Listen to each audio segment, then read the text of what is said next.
voice of Tampa Bay sports. Beckles and Recher is the #1 source. The new guard, raising up the bar. Intelligent sports talk in your own backyard. Ain't no competition, ask the fans why. Beckles and Recher got it by a landslide. Don't fret, microphone check, stand by. Yo, Bucs, where they at? Who my two favorite guys? Here they go, here they go, here they go, here they go, here they go, here they go, here they go, here they go, here they go, here they go, here they go, here they go, here they go, here they go.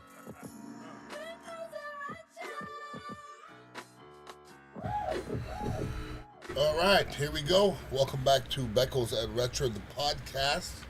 We're hanging out here at the Dignitary Cafe where all the cool people hang out. Good afternoon, sir. How are you? The cool kids. All the cool cats hang out at Dignitary Cafe. I've known you for many years. I don't know how many times I've ever seen you wear pants. Yeah, I don't wear pants at all. You're not a pant guy. No, I don't want the sweatpants, my cookie sweatpants. Yeah? I woke up this morning thinking I was going to go for a walk, and it didn't happen. So, Was it because you smelled the temperature? no, it wasn't temperature. Today my body wasn't feeling so great. But Right. Yesterday it was very much temperature back because I woke up and it Very was cold. It was 20 degrees in my house now. Yeah, no thanks. I was like, you know what? I'm good. Like, my body hurts. No freaking Yeah, thanks. yeah. What's up with Chambo? Chambo, we have playoffs this week. Okay. We play Bayshore. Bayshore Christian? I guess they're Bayshore, 4-6. Like- They lost their last 5 games. Okay. But you never know what kind of league people are in. So Right. we'll see. We'll see what's going on. Chambo hasn't won a playoff game in a while, so I figure out where they're You guys at. didn't win one last year? Nah, we got to the playoffs. We didn't win. Got a chance, though. We got a chance to win a playoff game. It'd be nice. You know, it's not up to us. We don't play. You know, the kids play. We'll see. How many days a week do you go out to practice? Me personally? Yeah. It's funny you ask that. I haven't been to practice in ages. There you go. Last year I went to all the practices. They're all in the morning. And this year, Chad decided to do the practices in the afternoon. And it just, it just doesn't fit. That doesn't work. To drive all the way to Chamberlain Yeah, it's rough. for a 6 o'clock practice. Woo! That's taking away That's a lot. like It's 4 a big or 5 time hours commitment. from my day. And I'm like, I'm sorry, brother. I love you guys, but I'm not. That's not, you know, that's his job. It's not my Right. job. I'm not getting paid to do it. You know what I mean? You're there on game day, though. Well, I'm there game day, exactly. And I'm there for the kids, and I think I'm still good for the kids. But I definitely feel disconnected a lot more than I was last year. That's for sure. Yeah. Well, at least they have you there, at least a little bit, which is Yeah. good. No complaints. Make sure you follow Ian on all social media platforms at Ian Beckles Show. Check out the stream as well. How's the stream going? Stream's going well. I didn't consider when I'm streaming NCAA 26, you know, me gaming on it. You know, when you put yourself out there, you're out there. Yeah, you are. So, like, I'm out there. I lost 2 games in a row. I'm like, I just put myself out here to lose in front of people. But I won the last game. So it's kind of it's fun, though. It's another challenge. Using you know? Indiana every time? I mean, Indiana's my team now. That's it, period. Every time. Every time. Every time. Yeah.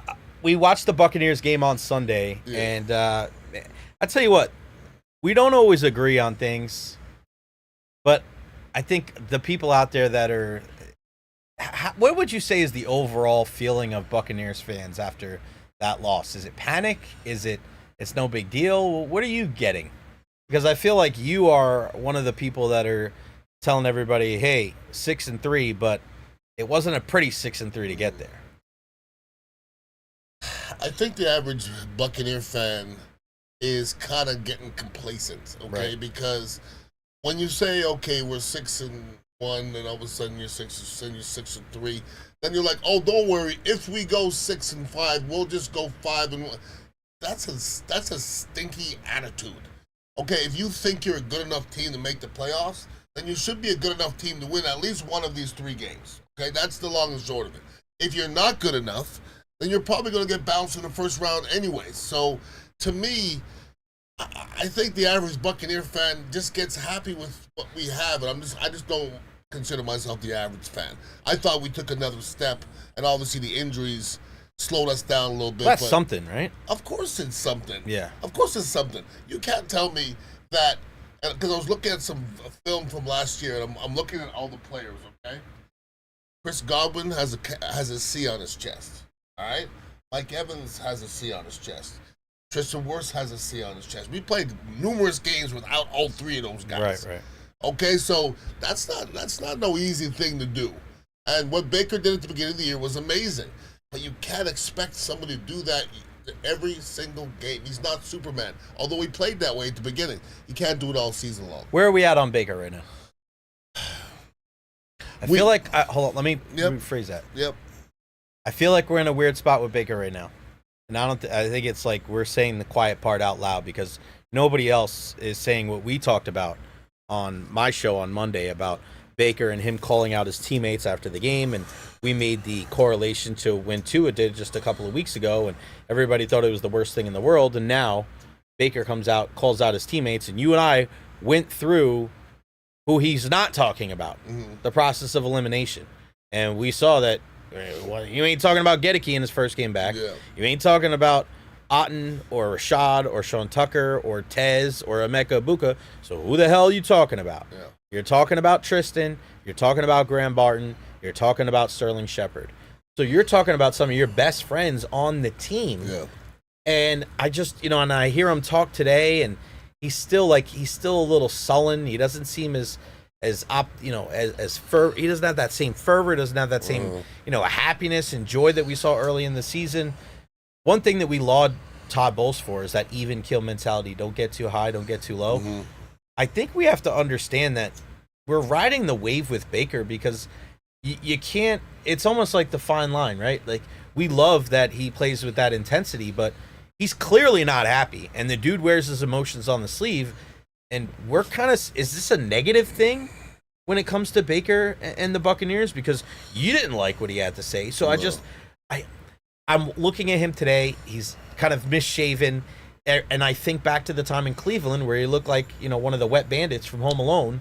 And I'm just like, I hope we don't get that far down the road. But I don't think the vibes are as good right now with Baker as we just saw a couple of weeks ago when he was an MVP candidate. Well, Jay, I think you've heard me say in the past before that chemistry just means winning. Okay, period. Nobody has great chemistry when you're losing. Right. Never. It's just impossible.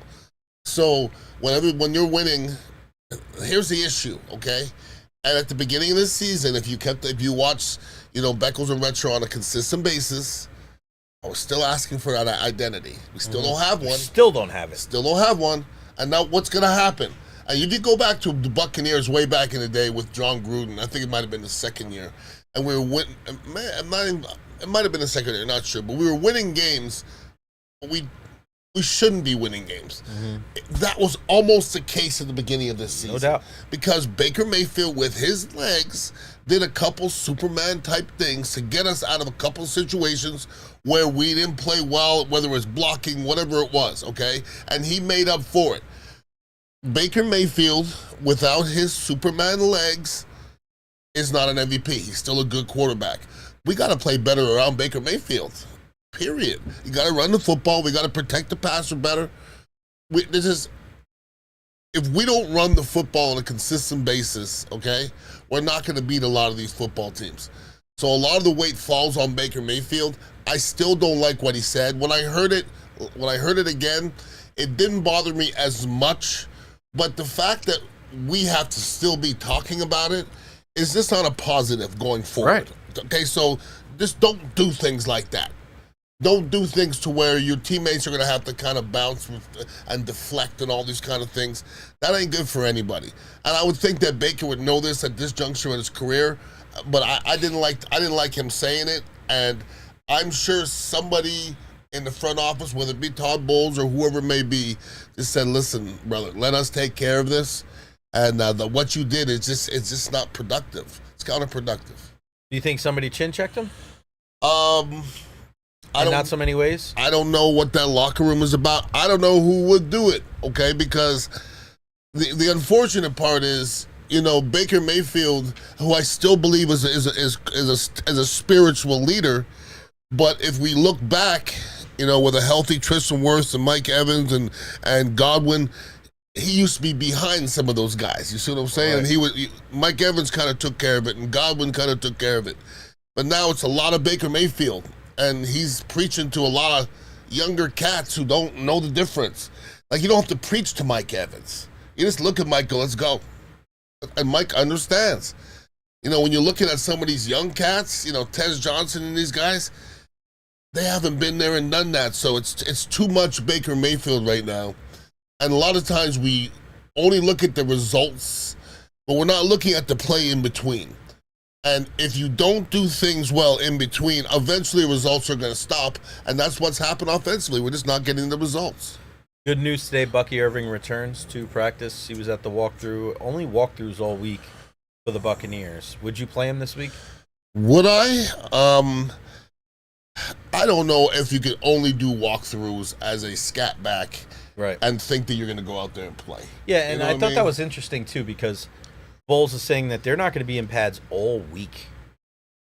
So, and I know you 2 days, 3 days. Like, this is a different world that we're living in when it comes to these players. Yeah.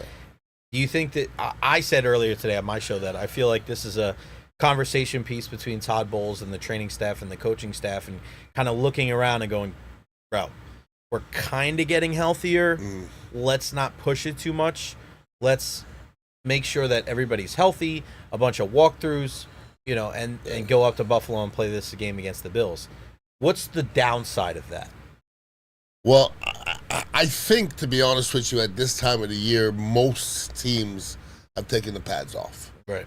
To this point. So I don't know if that's a big change. Like, I think if the Bucs were, 3-6, I think this would still be a thing, okay, at this time of the season.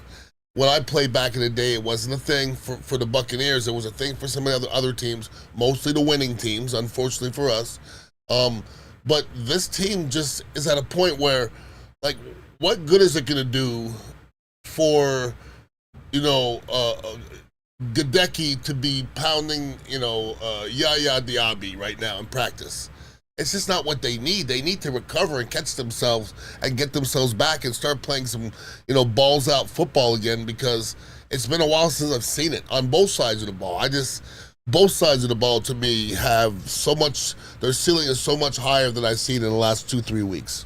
Yeah, and then, with some of these guys hopefully coming back, that would make things, that's just an added piece. You get more talent, you're going to be better. But before we move on, I got to ask you about the offensive line, because as Baker calls out guys without using their names, I mean, you and I were both watching, and some people will say, oh, it's about the continuity in the offensive line.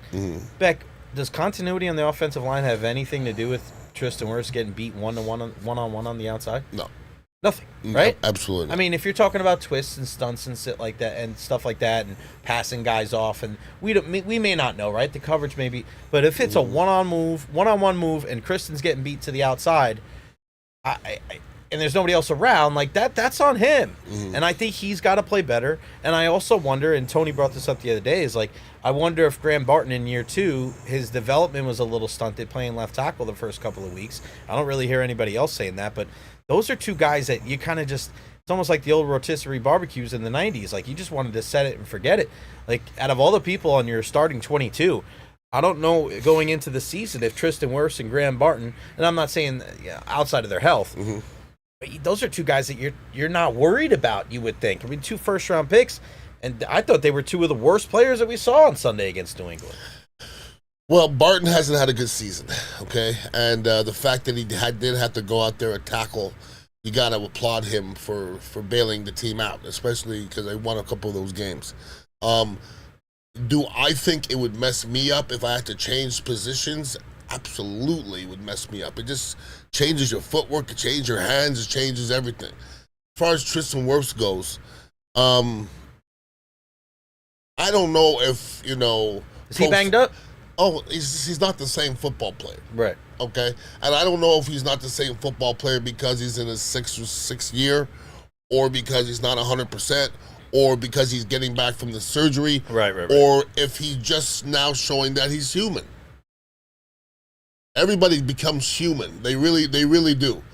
And Tristan Wirfs at times looks human, okay? At times, back in the day, he would be out of position and still figure out ways to still not hit the ground and still block his guy. I'm seeing every game a good 3 or 4 plays where his guys just outmanning him, and I've never seen that before. So I would still take Tristan Wirfs over anybody, but he's showing that he's human. I've seen he's human the last couple games. I don't like it. Just some good news that we knew that Bucky Irving returned to practice on a limited basis today, and it was only 30 minutes that the media was able to see over at the Advent Health Training Center at One Buccaneer Place, but Chris Godwin was also practicing on a limited basis today, which is a positive sign going forward. Him dealing with that fibula, coming back from that, dealing with that hardware in your leg. You have the plate with the screws. Like it's so much. There's so much uncertainty when it comes to a fracture of the bone there.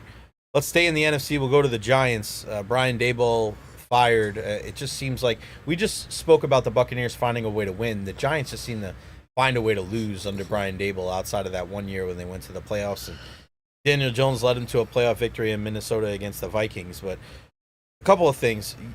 Did you think Daboll was going to get an opportunity because he had Jackson Dart? That was his guy. He pleaded with Joe Shane like, hey, this is the guy that we want. And early returns look like the kid's got some skill. So surprised with that, and then also surprised that Joe Shane didn't follow him outside the door. I don't know who's to blame, but something's not right. Yeah. Okay. When you talk about losing, and I don't know what the exact number was. Like they had a 95% chance of winning, and they lost 4 games in 1 year. Yeah, 4 games they lost where they were up double digits on the road. I mean, something's wrong. Okay, yeah. Something's wrong. It could be personnel, could be coaching, could be GM, but there has to be some kind of big move, and they obviously did it by getting rid of Daboll. I hung out with him a little bit at the Combine when I was with John Lynch and Martin Mayhew. I liked him as a person, seemed very personable, but it gets to a point where, like, where's your discipline? They're not a disciplined football team at all. And as Giants fan, I sit there and I watch you and I watch Ponzo watching it, and it's like, you guys are in pain. You guys are in pain because you're like, while you're watching it, they're giving you satisfaction, and you almost know at the end they're going to do something boneheaded to mess it up. Yeah, it's one thing if they sucked. Like, if they were just They bad. don't suck. No, because I'm going to tell you this. Before the season, take everything else out of it, take the experience. If I give you the roster of the Giants and the roster of the Patriots. I was going to say that, for sure. It's not. I'd take the Giants. It's not close. If you take Vrabel over there with the Giants, I think he can make the win. They might be in first place. They might be, yeah. Because they're not going to do bonehead things at the end of the games to waste those, because they play like the Patriots. Right. Daboll, I don't know, man. Because you have, at the beginning of the year, you have Jackson Dart, Russell, Jameis, whatever. You have Scatterbo, Tyrone Tracy. You have Malik Neighbors. Right? You have 3 first-round picks, 2 or 3 first-round picks on the offensive line. You have all those studs on the defensive side. You brought in Paulson Adebo and Javon Holland, 2 pretty good free agents that were playing pretty well this season before they got hurt. Yep. It's just like, man, coaching. Yeah, and let's go back to the Buccaneers when you're talking about the people. You didn't bring up one name, and I've always said, I'm pretty good at evaluating players and seeing situations. I don't know if anybody's been more on than me with this Desmond Watson thing. Desmond Watson. They just cut Desmond Watson. They brought him back in as a practice player, and people were talking about them putting him in a game. They didn't let him do one full-speed training camp rep. You think he's going to be ready to play in an NFL season? The second they brought him back, I said, you can go back to my podcast, he will never play an NFL snap in his career, and they just cut him. Come on now, somebody who can't lose weight. You can't lose weight. If you'd have told me, Ian, I want you to be 260, I'd have been 260, guaranteed. If that's what it took to play in the league, I'd have been 260. You got to have some dog in you. You're gonna go home and just be fat? Nah, man, it doesn't work like that, dog. So R.I.P. Desmond Watson. Fat ass. You took offense to it. It was offensive. Is it more offensive to you as a fan or as an ex-NFL player? A player. Yeah, player. What are you giving him a chance for? Why? Because he didn't try hard? You did. Everybody in camp, he was a roster spot in camp. So he's sitting in meeting room and those other defensive linemen are taking his reps. Nah. I don't know how that was going to work out. I didn't really understand that, Jason Light. I like to ask Jason, what was that all about? Because that didn't make no sense to me, so R.I.P. He's still alive. Yeah. For now. So, are you surprised that they got rid of Dable? Are you surprised they didn't get rid of the GM, too? I just don't know the inner workings of what's going on there. Last 3 times they fired a coach. They didn't fire the GM either. But you know how something ain't working. But you know how it goes, though, Jay? And this, I told you, I've seen this before. A lot of times when something's going so foul, one person's going to pointing at another one. Right. Either it's the quarterback pointing at the coordinator, or the coordinator pointing at the GMs, or the GMs pointing at the head coach. Everybody's going to go, well, how am I going to win with the guys that he picked? I want to pick my own guys. Right. Or the GM's going to go, I pick good guys. He's not doing a good job. So it's usually one or the other, and the owner can't, it's like when 2 of your friends break up, you always go on one side. Or you just stay out of it completely. But you're an owner, you can't. Yeah, I get it. You know what I mean? You're always kind of leaning one way. You just get rid of them. Get rid of them both. Yeah. Jameis is starting on Sunday. Yeah, why not? I mean, you know they're going to win, too. You know that, right? They're going to win. You know who they play. They're going to win. Green Bay. That's a good one. They might beat Green Bay. Green Bay lost to the Panthers. They're going to beat Green Bay. Watch. And it's going to be a lot of fun to watch. And then the week after that, they're going to get throttled by whoever they play. He'll throw 5 picks. I guarantee. That's what but it's not going to be boring, though. I love it. It's not going to be boring, though. I love Jameis, watching him. You still play. going over 60 with your boy, quarterback? Jackson Dart? Yeah. Ian and I have a bet 60 games over the first 5 years of Jackson Dart. He might not get 60 more snaps. He leaves every game. If you don't play this year, we're in big trouble. He leaves every game, dog. Every game. Four times this year. He's already left 4 games this year. 4 concussions. Maybe he should wear a red jersey and one of them Gazoo helmets.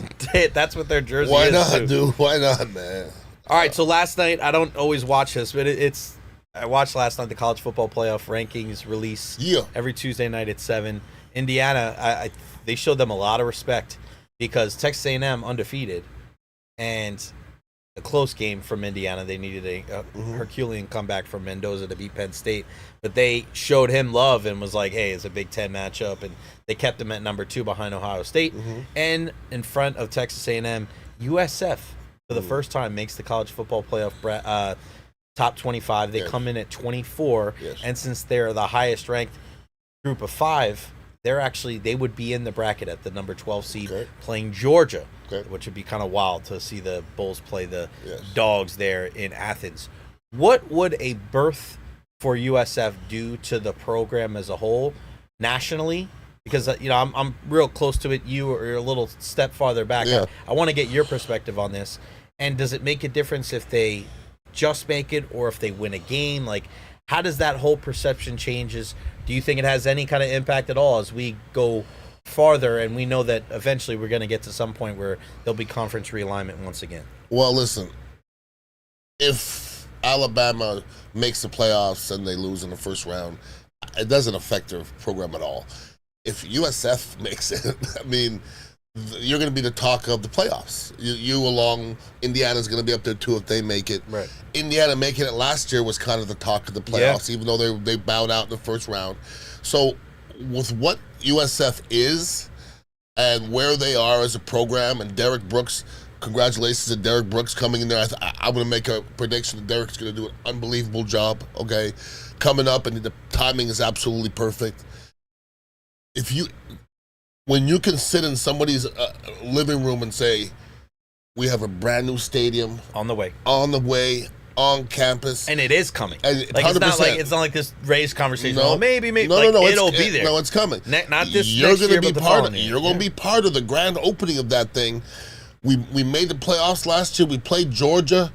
You play against the best players in the world. You're playing on the best national TV in the world. What else is there? Listen, everybody. I want everybody to listen closely, okay? Back in the day when the Buccaneers sucked, nobody wanted to come play here. Once the Buccaneers got it even to where the Buccaneers started to win, everybody wanted to play here. Right. When the Lightning sucked, nobody wanted to play here. All of a sudden, you know who wants to play in Winnipeg? Nobody. They want to play here because they're in their sandals and they're chilling out and everybody's chill. It's cold. Everybody's freezing. It's 40. You ever been to Winnipeg? 40. You kidding me? People have no t-shirts on when it's 40. So if you make everything equal, and USF and the conference is going to hurt them eventually, but you know where that's going to come eventually. You never know what can happen. But the fact that you're in Tampa, new stadium, this weather, Derek Brooks, a lot of things. I think USF's coming up, brother. And I'm going to say this. I heard everybody gassing up USF all year, and I haven't really watched a whole lot of them. Last week, I sat and watched them. That quarterback's impressive. Yep.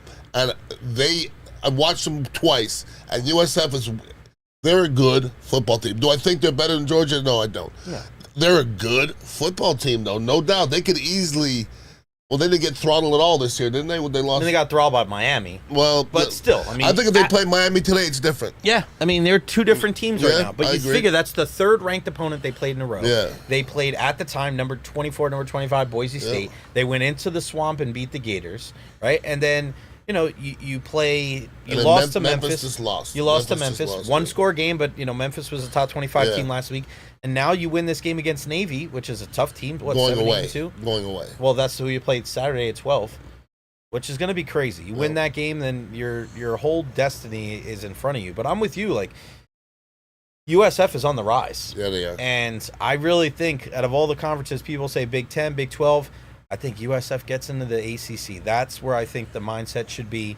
Imagine that, Beck. You get USF into the ACC. You're playing Florida State and Miami every year. You can finally recruit against those guys. Say you're in a Power 4 conference. In basketball, you're playing Duke in North Carolina. Your men's basketball team, your women's basketball team, right? You're playing Clemson in football. You're right, so you start looking at this thing. I tell you what, USF gets into the ACC in the next 2 years. We're having a much different conversation because a lot of people were so worried about UCF going to the Big 12, UCF going to the Big 12. Have you heard about UCF at all the last couple of years? Nah. They are the doormat of the Big 12. They're terrible. I wouldn't say UCF's above USF. They're not right now. They're really not. They're not. I mean, No. going to the conference, I understand it helps you. It's great to have that patch that says Big 12 on there. But, man, they have not made the most of that opportunity whatsoever. I just think, and I'm not saying that the USF would go automatically to the top of the ACC, but, Beck, like, why not, man? Just go in there. You're telling people, hey, we're playing Virginia Tech. We're playing Virginia. We're playing North Carolina, Duke, Florida State, Miami, Clemson. I mean, you think it's easy to recruit now with Alex Golish and the way the team and the program and the entire athletic program is looking like. It'd be even better if they went to the ACC. Yeah, and an immediate success is important as well. Yeah. Like this is a pivotal year. If they can win out and they can figure out a way to get into the playoffs, sneak in, whatever, it won't matter what happens after that. Because that's big time football, and big time recruits need to see big time football. And listen, you think Signetti has his success that he's had to this point? You think the success is going to get harder going forward? Hell no, because you're going to start to see Indiana up there. When the number one recruits, you're going to start to see Indiana. Right. You're going to start to see less Alabama. You're going to start to see less Florida. Of course you are. And it's going to start evening out. So, people are going to want to go. I would send my son to go play for Kurt Signetti. That is for sure. If you've ever heard this man talk, you would want your kid to go play for this guy because he is going to make your son a man. That's for sure. So I saw a dear friend of ours today. If I say who is your favorite guest of all time, who would it be? Of all time? Some of your favorite guests. Radio guests. Okay. Semi-regular. Right. Who do you think I saw today? Did I tell you this? Who did I see? I think somebody told me you did. I think the little birdie told me. I got peoples. I got informants. Would you just say best looking or best? Oh, no, wait. I put it in the chat. I did tell you, son of a bitch. Yeah, right. Yeah, I saw the great Jackie Redmond today. Love Jackie. Who was one of our favorite guests of all time. Absolutely crushing it now. NHL on TNT. She works for WWE. I saw her this morning at Benchmark International Arena. I said, John Cena winning the Intercontinental Championship the other night for the first time in his career. He's only wrestling like 2 more dates. And she was just saying, I can't believe how quick the year has gone by. He announced his retirement last year. He's only got a few dates left. But that got me thinking, our favorite guests of all time. I think Captain Mike Anderson's definitely on there. I was going to say Captain Jackie Mike. Redmond's on there. Our pal Phil Esposito's on there. Lisa Ann. Lisa Ann.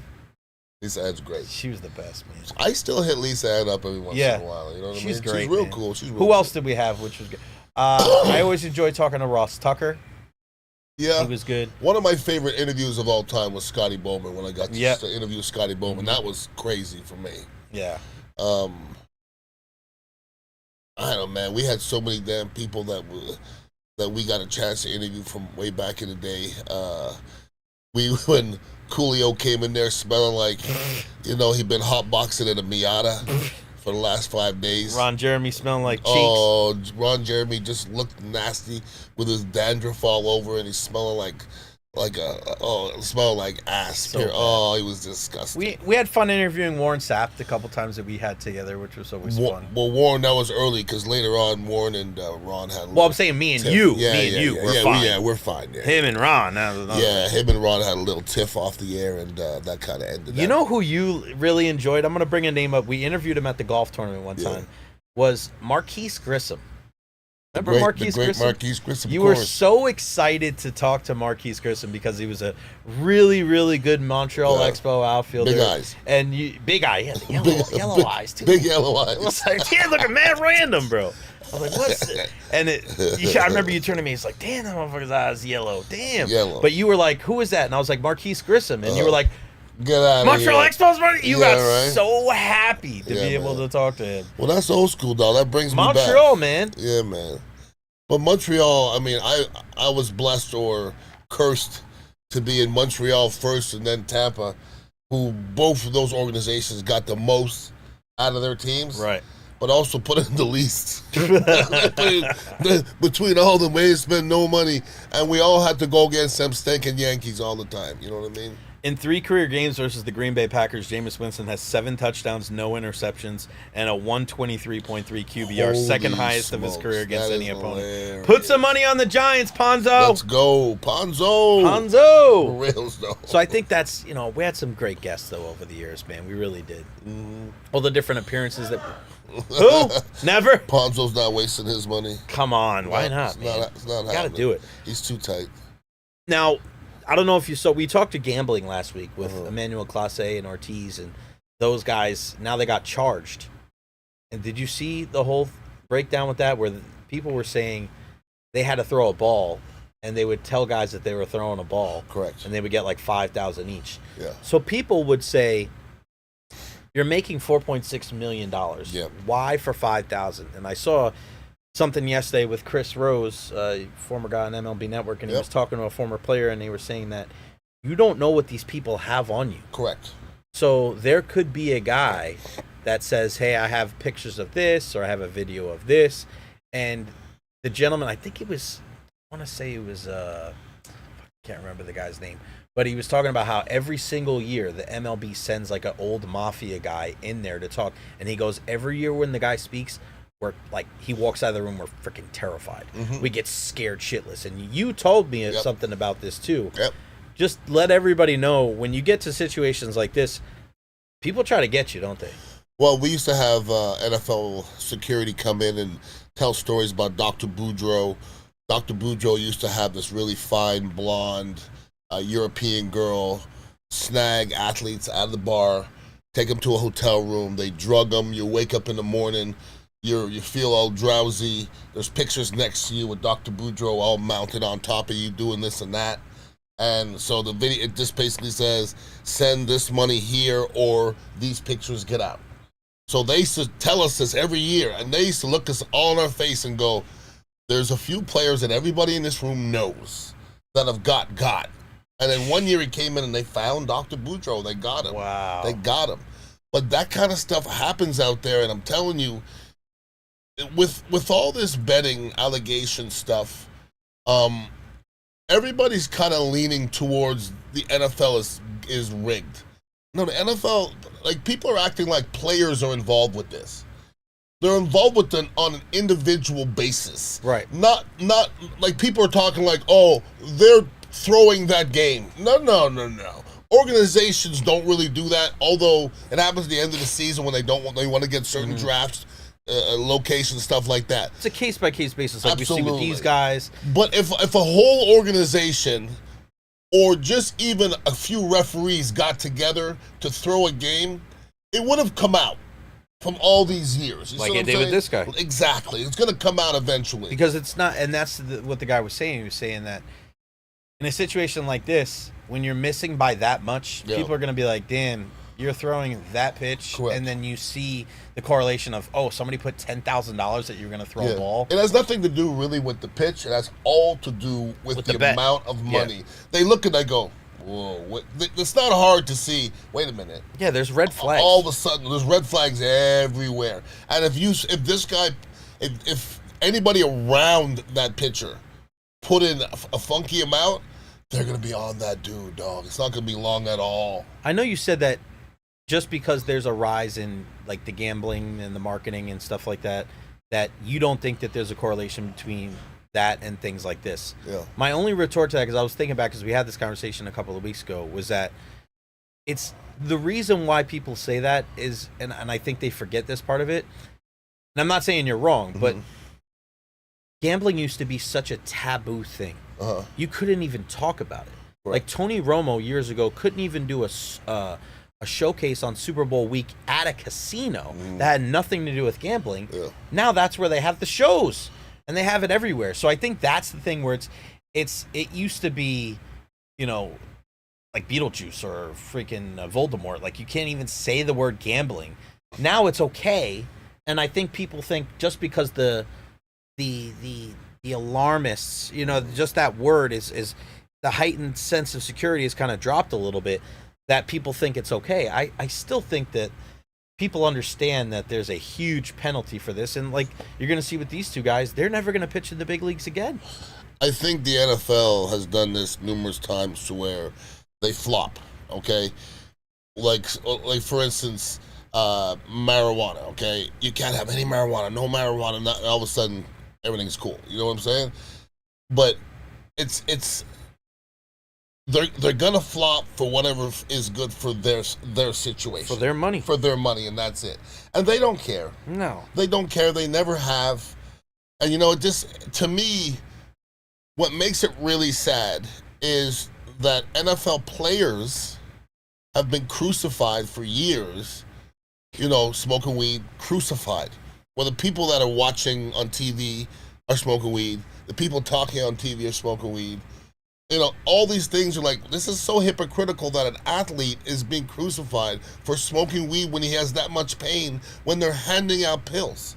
You see what I'm saying? Like, they never apologized. They never said they were wrong. They just go, okay, yeah, now you guys can smoke. How about apologizing to Ricky Williams and all the people that you suspended? About Kyle Turley. Remember Kyle Turley? That's what I'm saying. And he used to have this thing, it was like Real Sports, and he had like this big tray of medicine, all those things, and he's like, or I just smoked this. Oh, just that.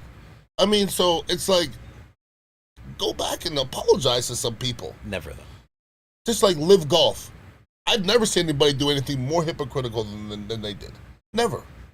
To eviscerate a player for taking money from the Saudis and then 4 months later literally be laying in bed The PJ, spooning with the Saudis.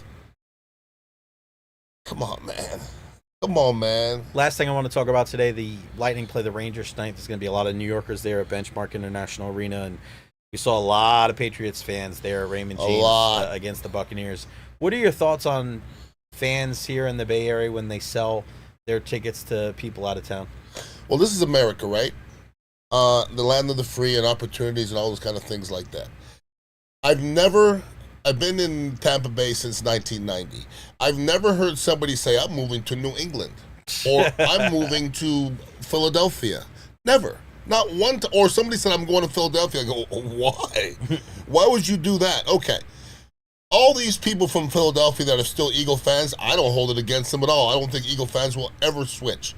But there's so many here because of where we live.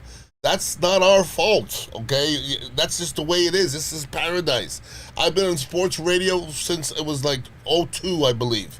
And every time, I can't believe there's all the other people. Let's stop not believing anymore, okay? Yeah, right. Let's stop not believing because the same people who pay for those season tickets Some of them paid for their whole season by just selling selling that those one 2 game. tickets Yep. to those New England fans.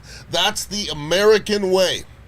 And you're blaming them for that? I don't blame them. So I'm tired of this conversation, to be honest with you. I'm with you. That's it's gonna keep happening. It'll never stop. It's never going to stop. Nobody lives in Green Bay from Tampa. Nobody. Not one person. So Winnipeg fans, when they play the Lightning in Tampa in February, yeah, I'm going down to Tampa. I mean, of course. Why wouldn't it? 100%. Why wouldn't they? Kidding me? I don't. People get so upset and been out of shape. I'm like, who cares, man? Who cares? What does it say? What does it say? Other than people want to be here. Nobody wants to have no Super Bowls in Winnipeg or nothing in Winnipeg. Watch out for the Blue Bombers, though. Yeah, those Blue Bombers are right. Yeah. What's going on this week at the Dignitary Cafe? Actually, we had a good week last week. We had a little open mic that was nice. We had some good rappers in here. Good rappers. Good rappers in here. Bro Deezy's in them, and this that spot for creative young minds. Did Ponzo rap? Ponzo, he just did a beatbox. Did beatbox? He did the beatbox. What about Bert? Did he breakdance? Oh please, he had his skull cap on. Skull cap on with the Bert's cardboard as box. Ghetto as can be. Calibro. He's the Calibro. Ghetto. All right, so make sure you follow us on all social media platforms. Yeah. Check us out here at the Dignitary Cafe, 4817 Southwest Shore Boulevard. Get you some kava, get you some kratom, of course. They're 420 and smoky friendly as well. At Ian Beckles Show. Follow him on all social media platforms, especially the stream every day at 4:15? 4:30 something like that. 4:30-ish, whenever, at Jay Recher. We're live every Wednesday here from the cafe at 3:15, and of course Ian joins me every Monday at 12:30 on the Jay Recher podcast. It's going to wrap it up for us. Everybody have a great week. We'll see you next week on the Beckles. Deuces. The Beckles and Recher podcast. Yes. Yes. What is that, huh? What is what? Those are the thin wraps. Yeah. Those are the see-through The joints. translucents. The translucents. It's supposed to be healthier for you. Allegedly. Yeah. The way it goes, man. How we roll here on the program. I feel like a coach is either you have to earn the right to say program. Only a few people could. Because Jeff Scott used to do it for USF, and he was like 6-30 or something like that. And me, you, Ron Diaz. Program. All right, we'll see y'all next week. Deuces. Gotta turn this off. Derek Sharp.